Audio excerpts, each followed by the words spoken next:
Good afternoon, my dear students. Hope you all are doing great. Please join first so that I can start our live session today. Please join first so that I can start our live session today.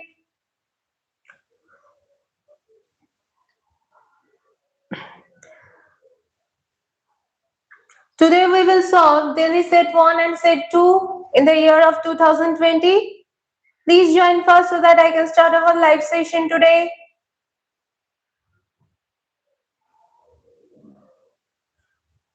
Those who are watching our live session, please comment down to let me know from where you are watching our live session today.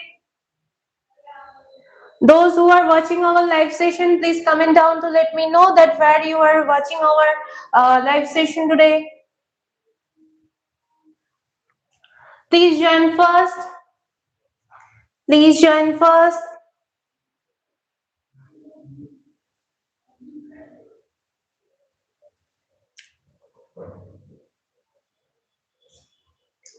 Please students join first so that I can start our live session today.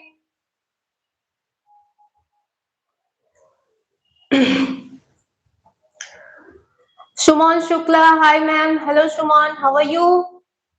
Please comment down to let me know from where you are watching our live session. So, hello my dear students, welcome back to our another live session. Please join first so that I can start our live session today. Please join first. Today we are solving daily set 1 and set 2 in the year of 2020. Okay, we were saying good ma'am. Okay, let's start. Let's start our live session. Okay. Our first question is, write 3 types of blood vessels. Give one important feature of each. Can anyone answer this question? What are the name of the 3 types of blood vessels? Can anyone answer this question? What are the 3 types of blood vessels present in our body?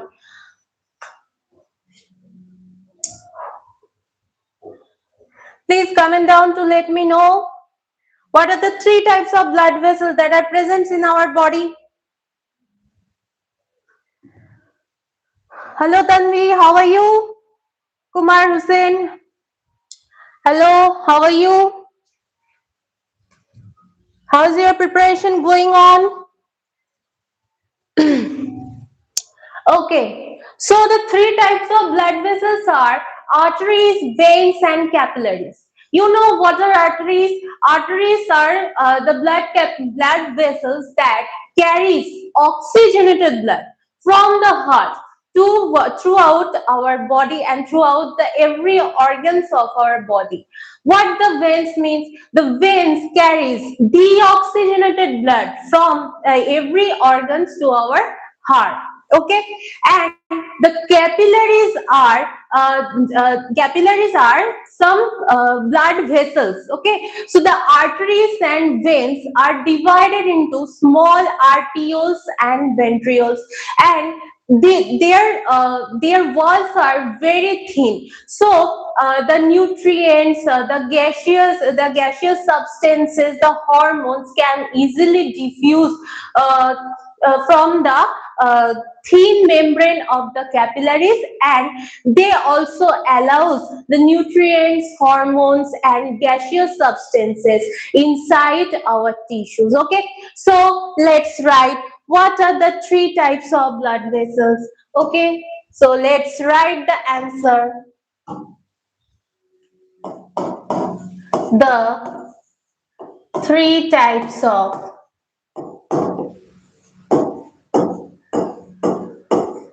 blood vessels are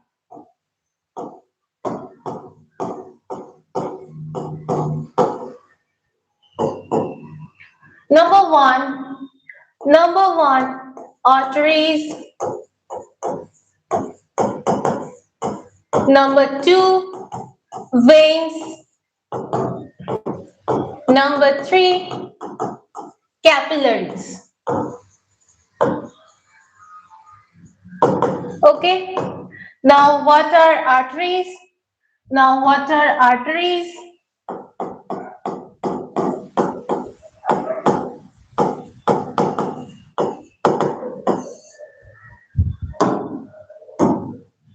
they carries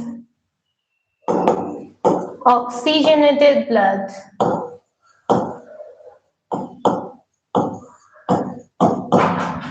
from heart to the every organs of our body. Okay, so next is veins. Veins. Veins carries deoxygenated blood. Arteries carries oxygenated blood, but the veins carries deoxygenated blood, and the veins, they carries deoxygenated blood from every organs to the heart. Okay, and the next are the capillaries. Next are the capillaries.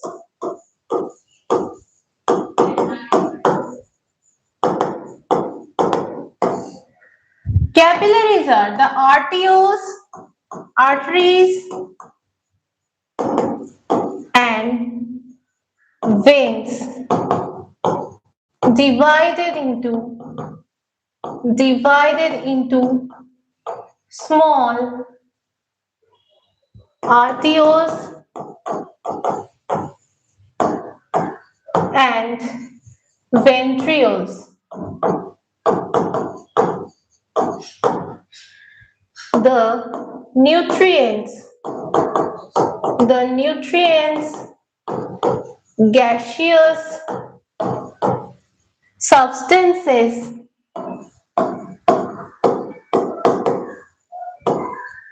and hormones can easily diffuse through the thin membrane of capillaries and then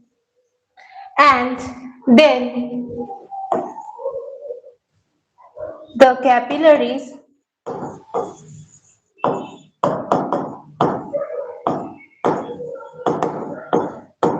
allows those substances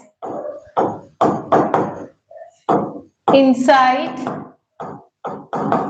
our tissues. Okay, so this way these are the functions of those blood vessels. So the three types of blood vessels are arteries, veins, and capillaries. What are the function of arteries? Arteries carries oxygenated blood, and they carries the oxygenated blood from the heart to the every parts of our body. Okay, next, veins, they carries deoxygenated blood from every organs to our heart. Okay, next, capillaries. Arteries and veins are divided into small arterioles and ventrioles. So those are called capillaries. The nutrients, gaseous substances, and hormone can easily diffuse through the thin membrane of capillaries, and then the capillary allows those substances inside our tissues and cells. Okay, so check it out and let me know if there is any question from your side. Is it clear to you? Is it clear to you? Okay, the students who are watching our live session, please comment down to let me know that is it clear to you. Hello everyone. Hello. Hello my dear students. Please let me know if it is clear to you. Then I will move to the next question. Then I will move to the next question. Okay. Okay. I'm fine. Okay. Okay. Let's move to the next question. Let's move to the next question. So our next question is, what are plant hormones? Name the plant hormones responsible for the following. Number one, growth of the stems. Number two, promotion of cell division. Number three, inhibition of growth. And number four, elongation of cells. So first tell me, what are the plant hormones? What are the plant hormones? And then can anyone answer from our comment section the what are the name of the plant hormones that are responsible for the following? Can anyone answer this question? It's a very much important question. It's a very much important question for your exam.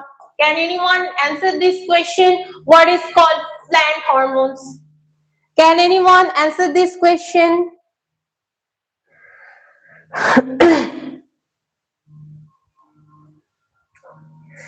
Can anyone answer this question? What are plant hormones or phytohormones? What are the plant hormones or phytohormones? Okay, so the chemical substances inside the plants that regulates the plant growth, development, cell division, and the response to the environments are called the plant hormones or phytohormones. Okay, so let's write what are phytohormones. What are phytohormones? So let's write phytohormones or plant hormones.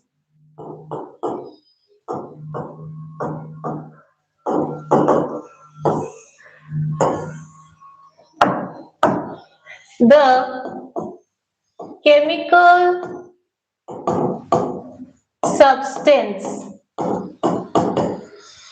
the chemical substances inside the plant that regulates the growth, development, cell division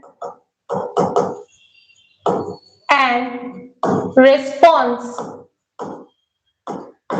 to the environment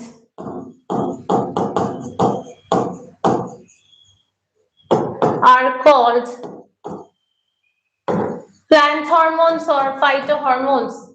Plant hormones or phytohormones. Got it?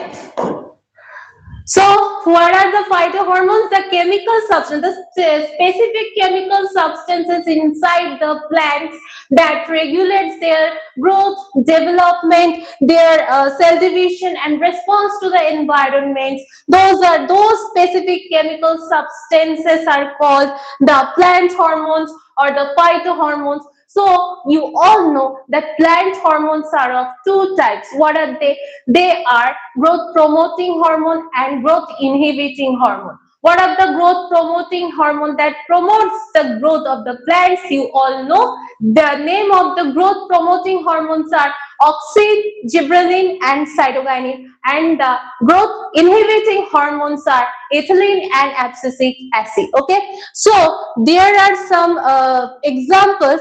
The growth of the stem is regulated by which hormone? The promotion of cell division is regulated by which hormone? The inhibition of growth is regulated by which hormone? And the elongation of cells are regulated by which hormone? Can anyone answer? Oh, which plant hormone regulates the growth of the stem? Which plant hormone regulates the growth of the stem? Can anyone answer? Can anyone answer? Okay, you are saying Abhinay, Vishwakarma, you are saying auxin. You are saying that growth of the stem is regulated by the auxin. Okay. Next, anyone? Can anyone answer this question? Okay. So the growth of the stem is regulated by the gibberellin and the auxin both. Okay. So the first, the growth of the stem is regulated by auxin and gibberellin. Okay. Next, promotion of cell division is regulated by is regulated by cytokinin. Promotion of cell division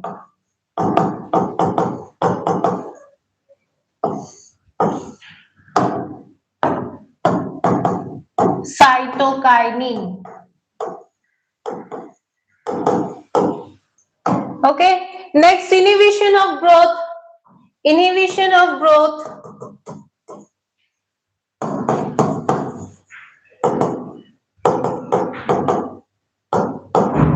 abscisic acid. Abscisic acid. Abscisic acid. As you all know, it's a growth inhibiting hormone, and the last elongation of cell is regulated by auxin. Elongation of cells is regulated by auxins.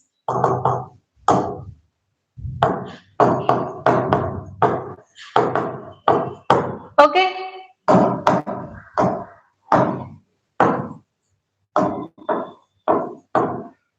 Okay, so those are the types of hormones that regulate those functions. So the first function, growth of the stem, is regulated by auxin and gibberellin. The second, promotion of cell division, is regulated by cytokinin. Number 3, inhibition of growth is regulated by abscisic acid. And number 4, elongation of cells is regulated by auxin. Okay, so check it and let me know that if it is clear to you. Check it and let me know that if it is clear to you.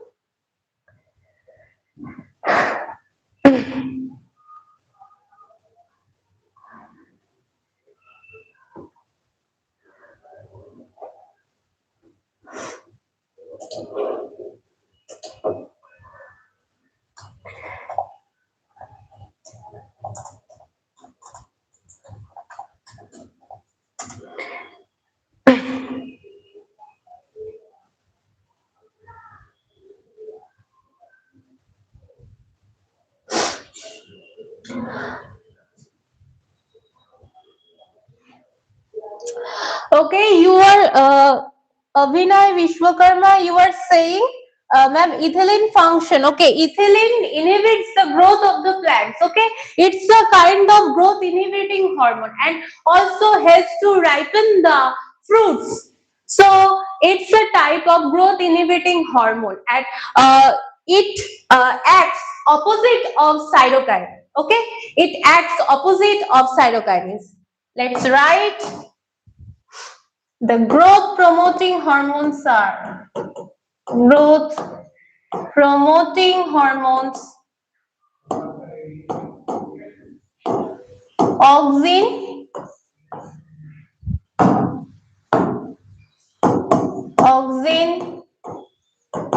gibberellin,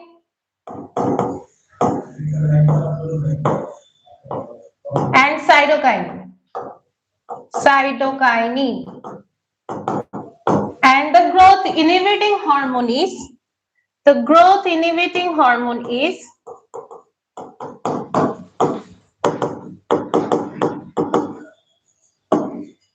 abscisic acid and ethylene. Abscisic acid and ethylene. abscisic acid and ethylene. So they inhibits the growth of the plants and they promotes the growth of the plants. Okay, and ethylene acts opposite of the cytokinin. Okay, so these are the function of ethylene and abscisic acid. So let's check and let me know if it is clear to you.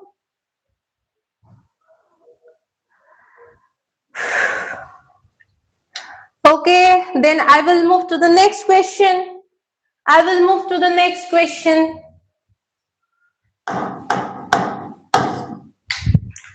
Okay, our next question is, name the plant Mendel used for his experiment. What type of progeny was obtained by Mendel in F1 and F2 generations when he crossed the tall and short plants? Write the ratio he obtained in F2 generation plants. Can anyone answer that what is the name of the plant Mendel used for his experiment? It's a very easy question and also a very important question. What will be the answer of this question? Which plant is used by Mendel for his experiment? Which plant is used for his experiment? Okay, Abhinay, Vishwakarma, very good. You are answering the Pia plant. Exactly. Pia plant is used for the Mendel experiment. So let's write the answer. The plant that Mendel used for his experiment is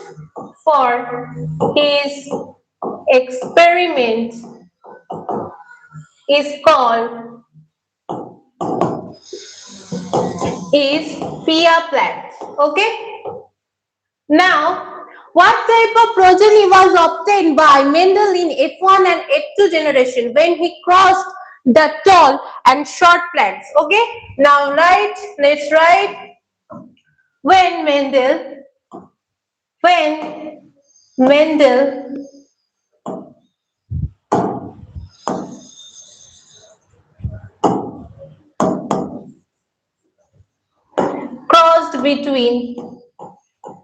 crossed between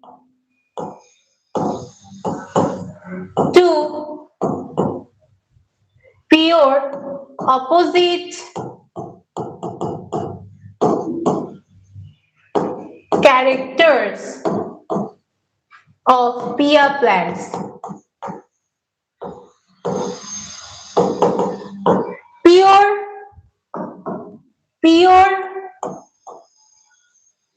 Pure tall, capital T, and pure dwarf, capital T, small t.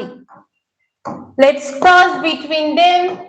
What we will get from the pure tall Pia plant, we will get the gametes capital T and capital T. For the pure dwarf Pia plants, we will get the gametes small t and small t. Now, if this goes with it, then we will get the hybridized tall, 100% hybridized tall Pia plants, because the phenotype is TT. So we will get the progeny F1 generation 100% tall Pia plant, 100% hybrid tall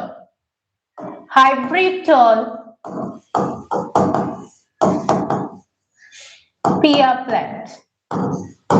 Okay, so in F1 generation we will get the 100% hybrid tall Pia plant, because the TT, that means this is the recessive trait is present inside it, that is small t. Okay, the dominant trait is capital T and the recessive trait is small t. Okay, so this is hybrid tall Pia plant and 100% tall pear plant we will get from the F1 generation.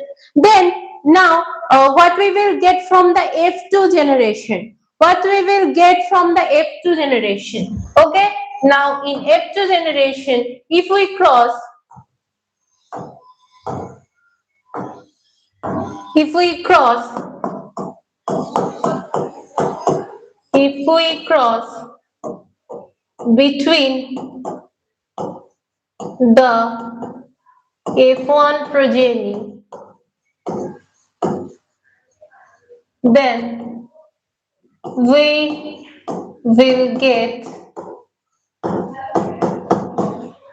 so capital T, small t, capital T, small t.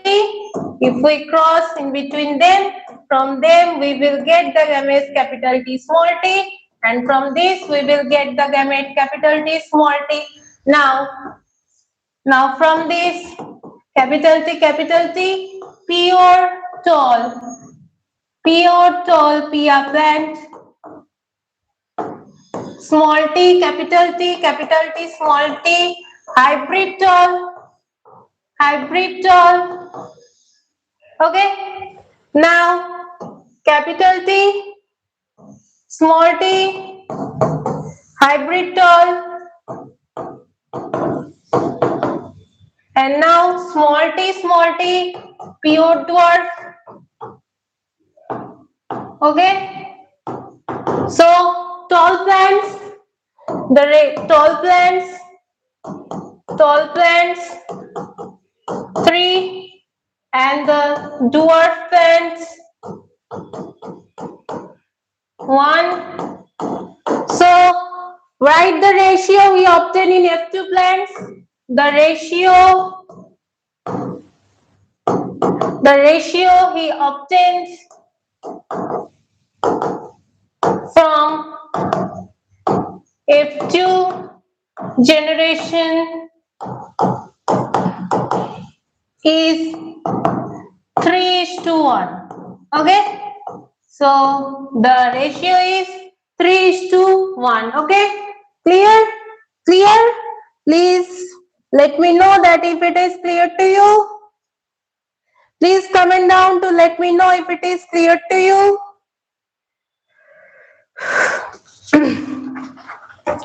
Please comment down to let me know that if it is clear to you. Okay. Okay, let's move to the next question. Our next question is, how can we help in reducing the problem of waste disposal? Suggest any 3 methods. Can anyone answer? How can we help in reducing the problem of waste disposal? Suggest any 3 methods. Can anyone answer? What are the 3 methods that we can use in waste disposal? Can anyone answer this question?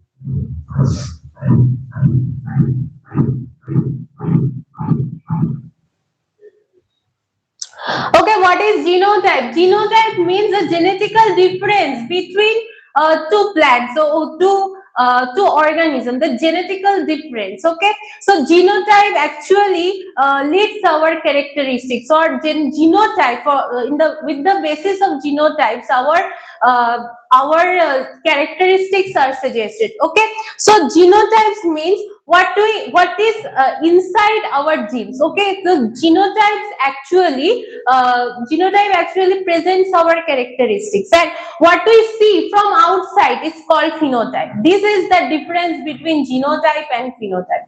What we see from outside is phenotype. What is inside us, the characteristics, what is regulated by our genes, are called the genotypes. Okay, so this is the main difference between genotype and phenotype. Okay, now answer this question. What is the 3 methods that we can use in waste disposal?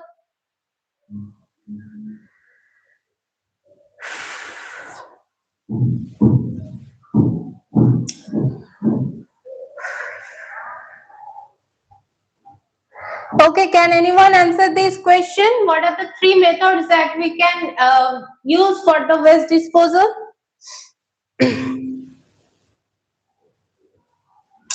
Okay, so the three method that we can use in waste disposals are the 3R principles or the 5R principle. By adopting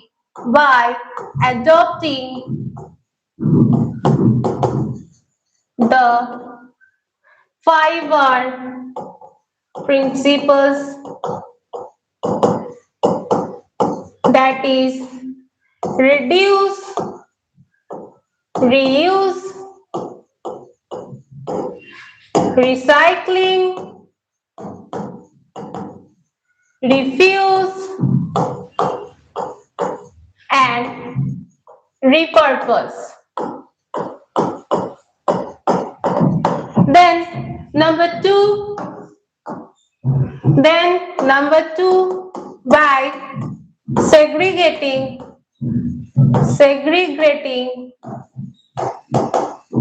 the biodegradable and non-biodegradable wastes.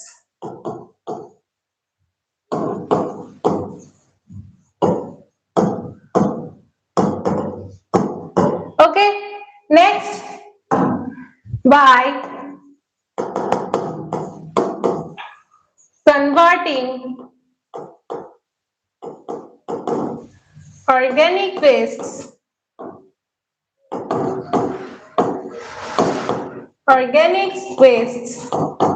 into biogas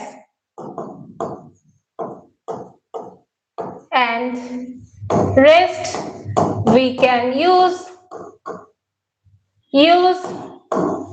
as compost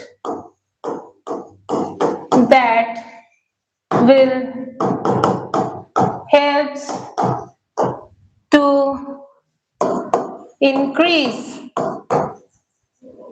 the fertility of soil.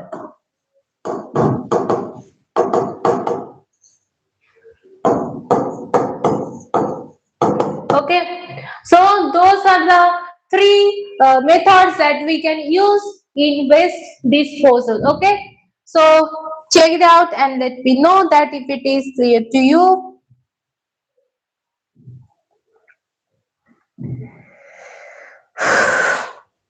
Please check it and let me know that if it is clear to you.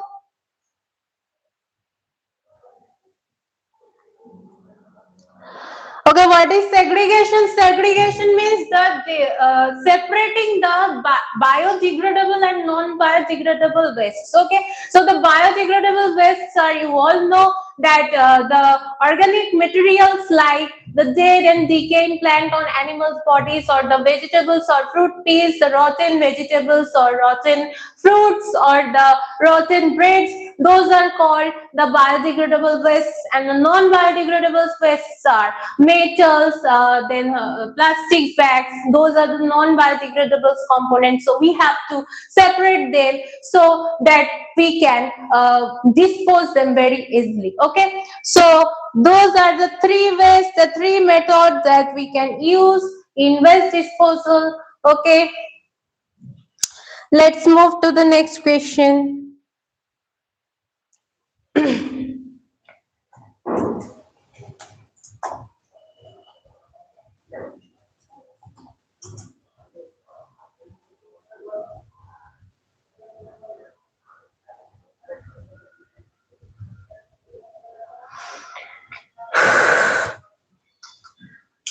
Okay. Define an ecosystem. Draw a block diagram to show the flow of energy in an ecosystem. What is ecosystem? And draw a block diagram to show the flow of energy in an ecosystem. Can you answer what is ecosystem? What is called ecosystem? Can anyone answer what is called ecosystem?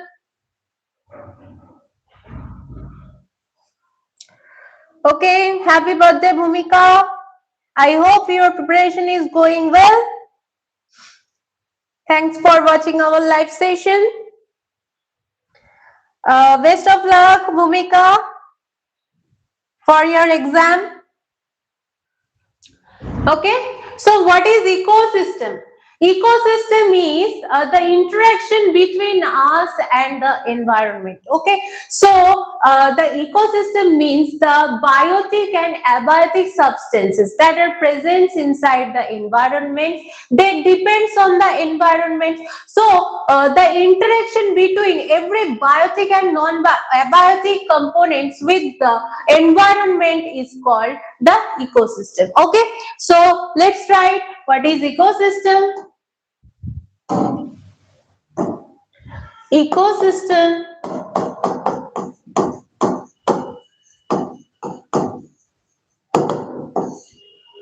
the interaction between the interaction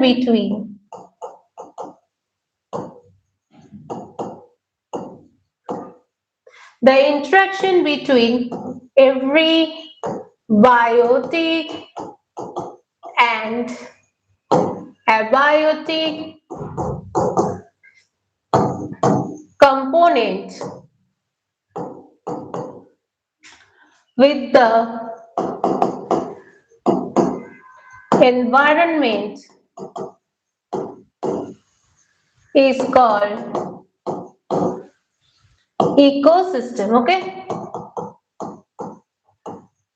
so what are biotic components? Biotic components are the organic components like the every living organisms like producers or the green plants, the herbivores, carnivores, omnivores. Those are the biotic components. The microorganisms that are called the decomposers, and the abiotic components are the soil, the water, the air, the sun. Okay, so those are the biotic and the abiotic component of our environment, and they are depends with each other and also the environment. So the interaction among them and the environment is called the ecosystem. Okay, so the biotic components of the ecosystem are the biotic components of the ecosystem are every living organisms like producers,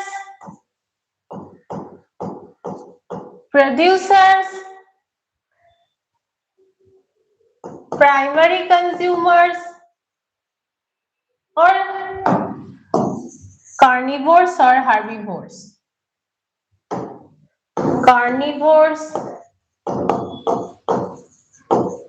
herbivores, omnivores, decomposers,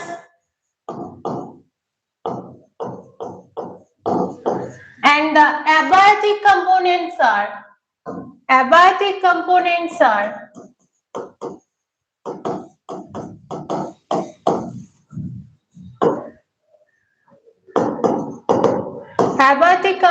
are soil, air, water, soil, air, water, sunlight. Okay, now draw a block diagram to show the flow of energy in an ecosystem. Okay, so what is, if we draw a diagram of the ecosystem, how it will look like? So this is a diagram of the food chain. This. So here the producers, primary consumers,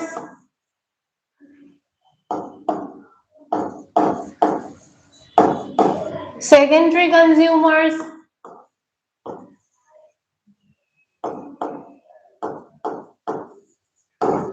and tertiary consumers.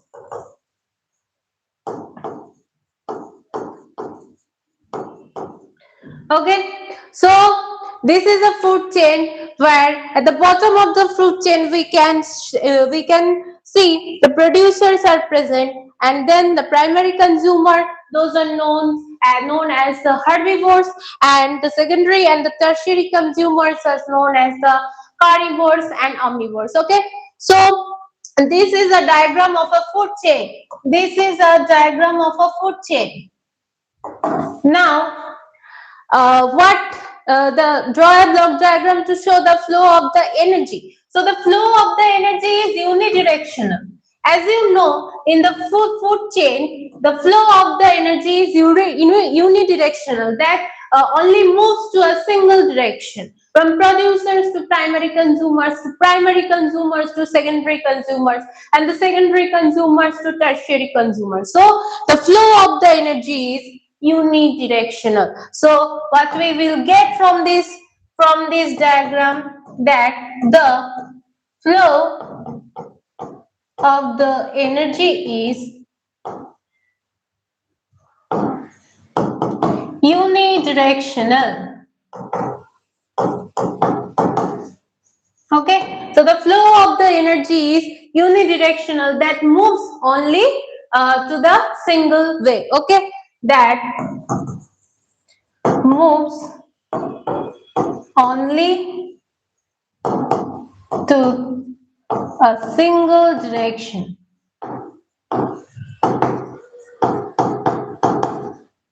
That means producers to primary consumers,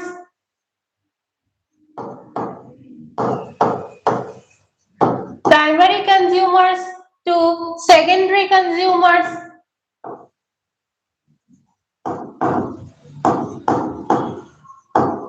secondary consumers to tertiary consumers.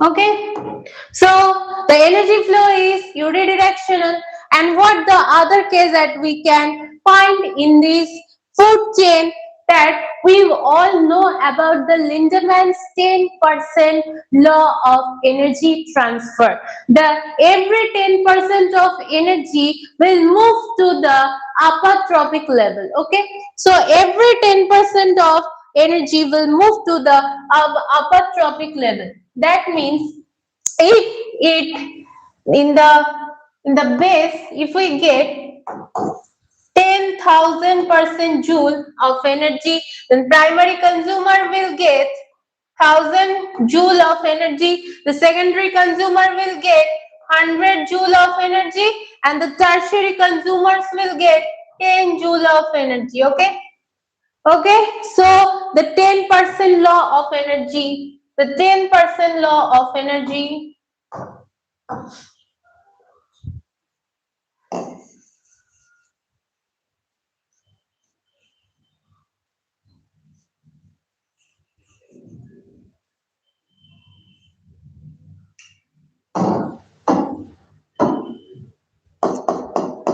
Lindemann 10% law of energy transfer.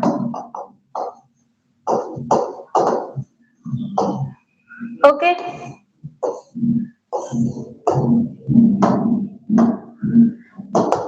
every 10% of energy will transfer into upper trophic level. Okay, so if the producer will absorb 10,000 joule of solar energy, then the primary consumer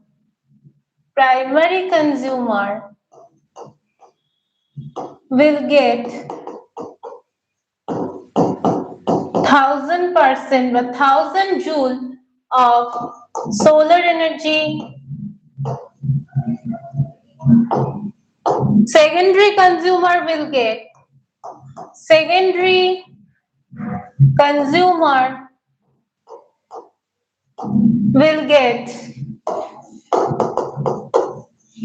100%, 100 joule of solar energy, and the tertiary consumer will get 10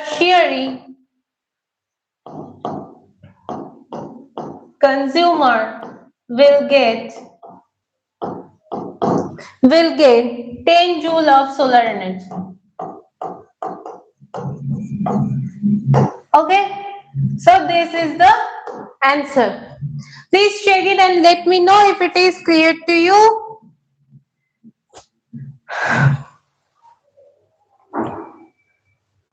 Okay, Gautam Chandravanshi, you were right. You are very right that the ecosystem interaction with living and non-living beings in environment is called the ecosystem.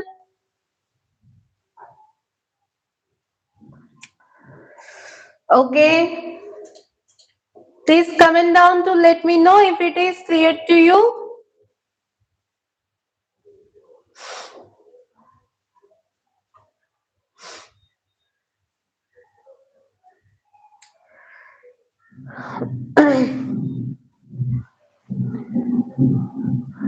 Okay.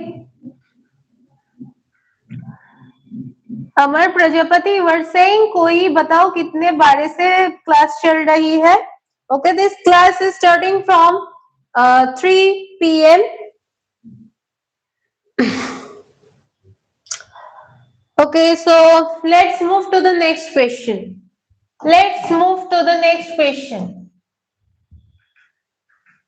How is O2 and CO2 transported in human being? How is O2 and CO2 transported in human beings? We already discussed in previous question how O2 and CO2 is transported throughout our body. It's already been discussed in our previous questions. So can you answer how O2 and CO2 transported in human beings?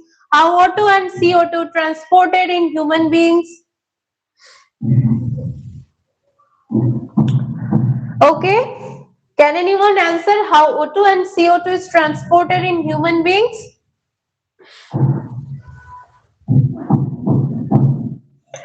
Okay, so O2 and CO2 is transported in human beings through arteries and veins. So arteries carries oxygenated blood from the heart to our every organs of our body, and the deoxygenated blood or the CO2 blood is transported from every organs to our heart. So the O2 and CO2 transported in human beings through arteries and veins. So what will be the answer? The O2 and CO2 is transported in human being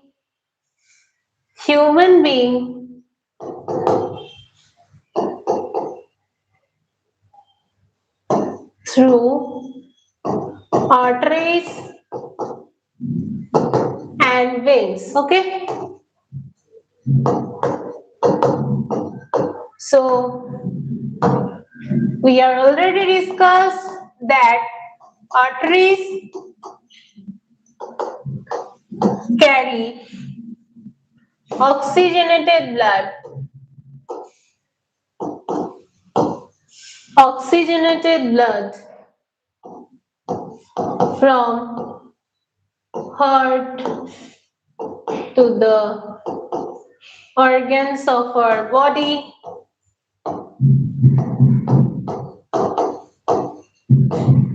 Okay, and the deoxygenated blood is carried by veins. So veins carry deoxygenated blood,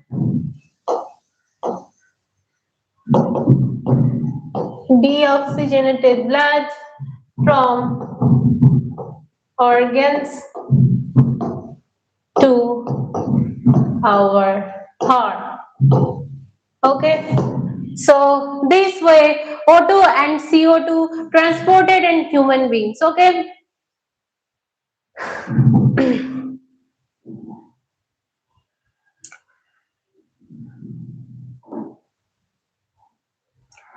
Okay, Amar Prajapati, we're saying oxygen is transported in human beings by hemoglobin present in red blood cell. Oxygen from the lungs binds with hemoglobins and carried to all body tissues for respiration. You are right. Carbon dioxide produced tissues is transported mainly as bicarbonate ions of the blood, partly bound to hemoglobin and then carry the lungs where it is released and exhaled. Okay, you are also right. So detailed explanation isn't needed because only two number is here for this explanation. So when you will see the number for this question, if there is number 4 or number 3 is present, then you can give the detailed explanation, and for the short type of answer you can only write this type of answer. Okay.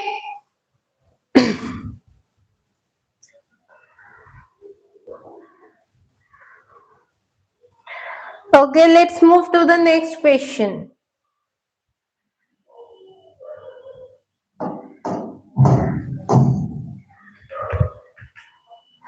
Write the structure of eyelids and state the role of ciliary muscle in the human eye.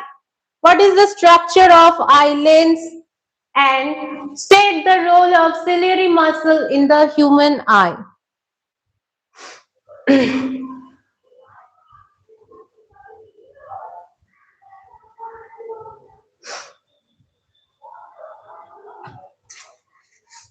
What will be the answer?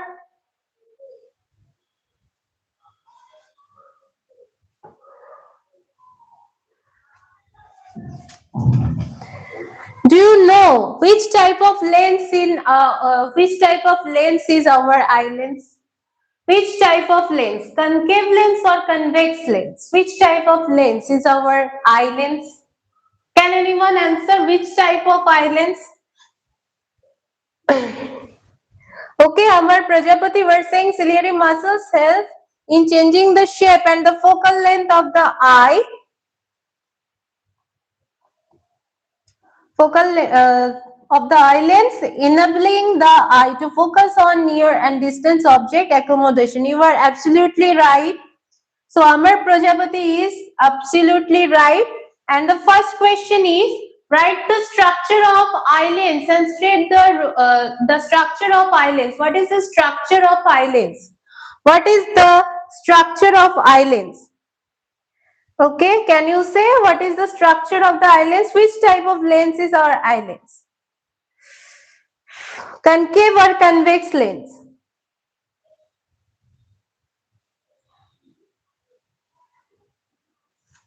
Okay, let's write. What is the structure of eyelids? So, our eyelids is a convex lens. Convex lens. Okay. So, it is thin from the edges. So it is thin from the edges but thick in the middle. Okay, it's a jelly-like structure. It's a jelly-like structure.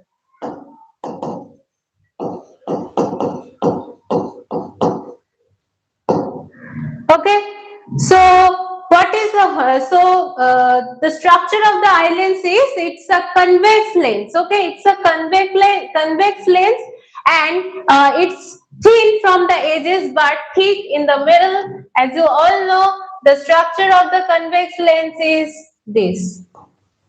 Okay, so it is thin from the edges but thick in the middle. It's a jelly-like structure. And what is the role of ciliary muscle? What is the role of ciliary muscle? Role of ciliary muscle.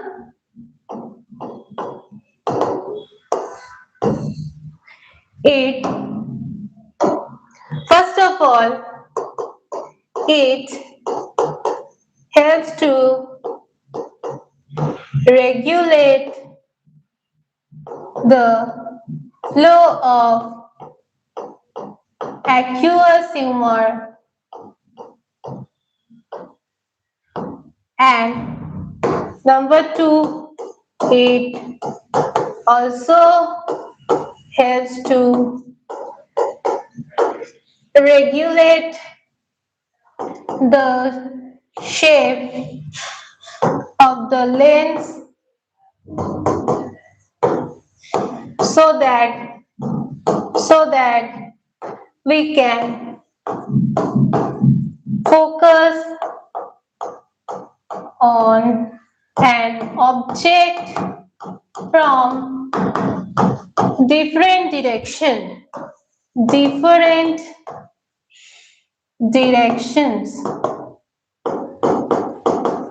Okay, so those are the answer of this question.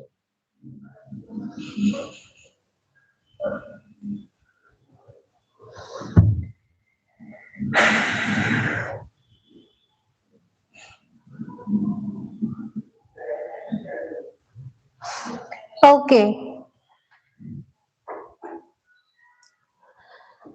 Okay, let's move to the next question. So our next question is, define the term transpiration, design an experiment to demonstrate this process. Define the term transpiration and design an experiment to demonstrate this process. What is transpiration? Can anyone answer? What is transpiration? What is transpiration?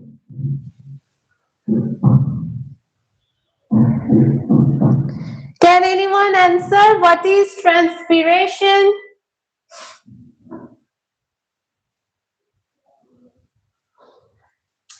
Okay, so transpiration means the loss of excess water from the plant body with the help of stomata that is present inside the leaves of the green plants. Okay, so what is transpiration? Let's write what is transpiration.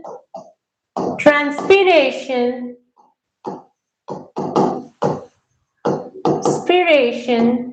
means the loss of excess water from the plant's body. Okay, so the transpiration means the loss of excess water from the plant's body with the help of stomata that is that is present inside the leaves of the plants, okay, of the plants. Okay, now design an experiment to demonstrate this process. For this experiment, we have to rearrange the plant and the polythene bag and also a tape. Okay, now we will cover a top that where a plant is present and the plant is covered with a polythene bag and kept it under the sunlight for 2 hours. For some time, when you came back, you will see small water droplets are formed inside the polythene bag. So from this experiment, we will it's a proof that the transpiration occurs inside the plant body. Okay, so for this, for the experiment, for the experiment, we have to get a plant, a polythene bag, a polythene bag and a tape. Okay, so if we draw here,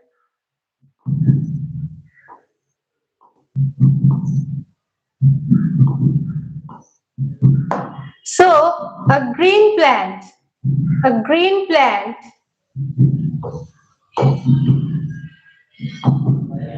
a green plant is present on the top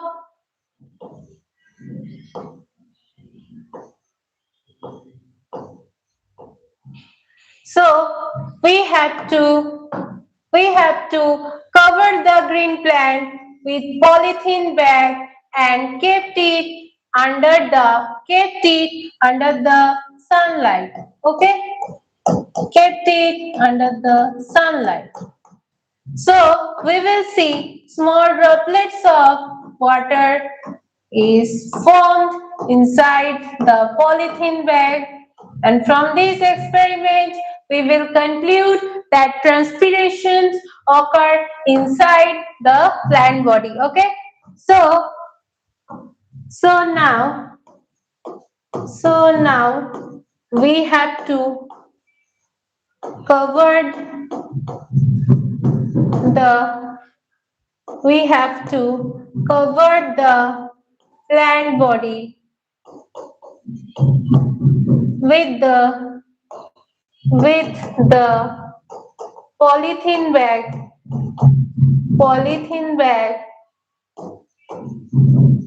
Okay, so now we have to cover the plant body with the polythene bag, and then we have to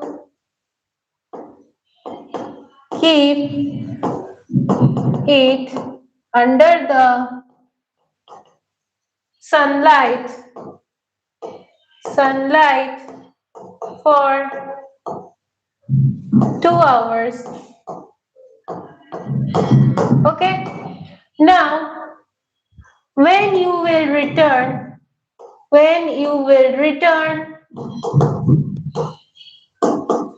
you will see small droplets of water. Water is formed inside the polythene bag. The polythene bag.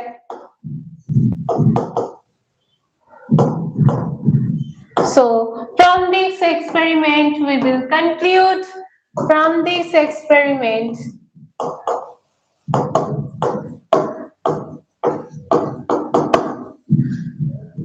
we will conclude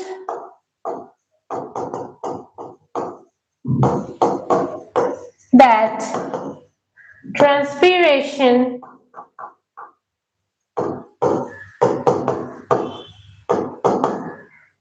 occurs inside the plant body. Okay, so this is the answer and this is the experiment. Can you get it? If there is any question,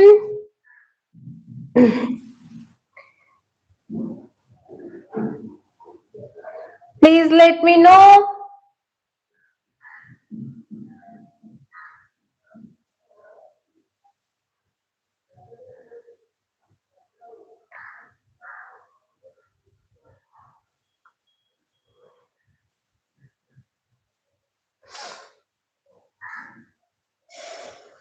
Okay, let's move to the next question. Let's move to the next question. Our next question is, what is feedback mechanism of hormonal regulation? Take the example of insulin to explain the phenomenon. Okay, so what is feedback mechanism of hormonal regulation? The endocrine system or the endocrine glands inside our body regulates its own hormonal secretion by a process. This process is called feedback mechanism. Okay, now I will explain what feedback mechanism actually is. Okay, so what is feedback mechanism?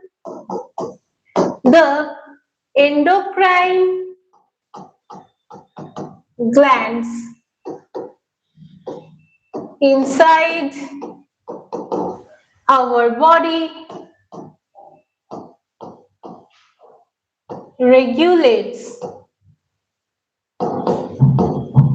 its own hormonal secretion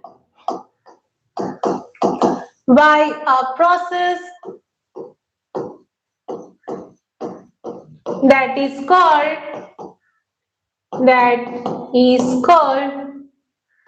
feedback mechanism. Feedback mechanism. Okay, now what is feedback mechanism? So you all know the hypothalamus regulates the hormonal secretion of every endocrine glands of our body. So the hypothalamus is called the master of master gland. You all know the master of master gland. Okay, so the hypothalamus stimulates the anterior pituitary to secrete the FSH or follicle stimulating hormone or the luteinizing hormone that you all know. Those are the gonadotropic hormone or GTH. So hypothalamus stimulates GnRH or the gonadotropin releasing hormone to stimulate anterior pituitary to release gonadotropic hormone. Now this gonadotropic hormone stimulates the ovary to secrete the estrogen and progesterone. Now it will goes to the uterus. Okay, so when the amount of estrogen and progesterone will increase inside our blood, then the hypothalamus will stop to release the GnRH or gonadotropic releasing hormone or GnRH. So the anterior pituitary will stop to release the gonadotropic hormone like FSH or follicle stimulating hormone or LH or luteinizing hormone. Okay, so here we have to give the example of insulin to explain this phenomenon. Okay, so in that case we all know that insulin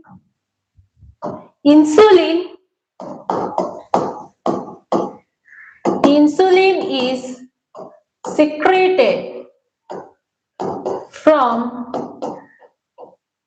the beta cell of islets of Langerhans gland of pancreas. Okay, so insulin is secreted from the beta cell of islets of Langerhans gland of pancreas. So when the level of insulin is increased in the blood, then the beta cell of islets of Langerhans gland will stop releasing insulin hormone. Insulin hormone. So it is called negative feedback. It is called negative feedback.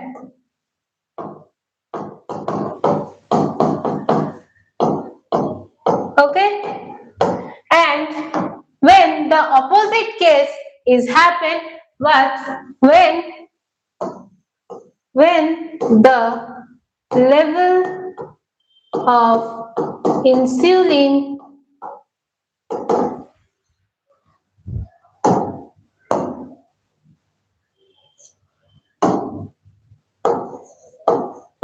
gets decreased in the blood, then the beta cell of islets of Langerhans gland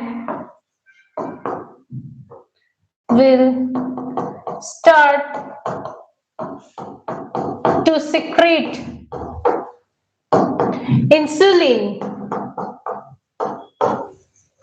and it's called positive feedback. Positive feedback.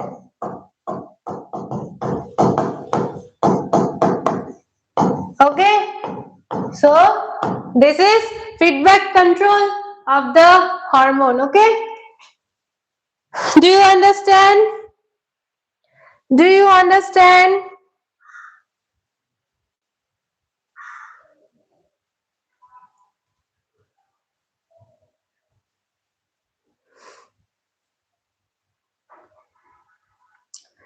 Do you understand? Please let me know if it is clear to you.